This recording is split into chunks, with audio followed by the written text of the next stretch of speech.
It-tmien ħaddiema Afrikani impjegati mill-kuntrattur kienu ġew assenjati mal-Wasteserv lura bejn Marzu u April tal-2010.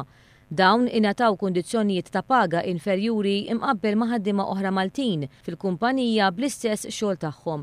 Mill-2010 dawn it-tmien ħaddiema bejniethom fuq perjodu ta' 3 snin tħallsu 81,000 euro anqas milli suppost kellhom jieħdu.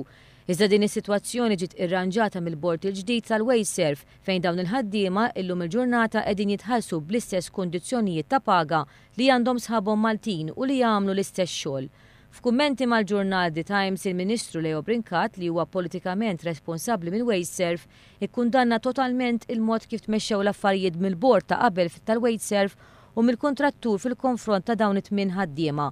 Il-Ministru Brincat qal li għandhom jinżammu responsabbli l-management u l-bord tad-diretturi li kienu qegħdin iservu fil-perjodu meta ġew impjegati dawn il-ħaddiema tal-li taw kundizzjonijiet ta' xogħol ferm inferjuri li dawn il-ħaddiema wis aktar meta din hija kumpanija tal-Istat.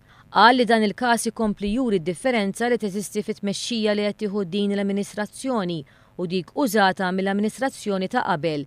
Sa dan it-tant kelliema tal-Ministeru għal iżvilupp sostenibbli l-ambjent u t-tibdil fil-klima ikkuttatjata mill-One News qalet li dan huwa każ ieħor ċar fejn għandha tintrefa' wkoll responsabilità politika minn min dakinhar kien responsabbli għal Wasteserv.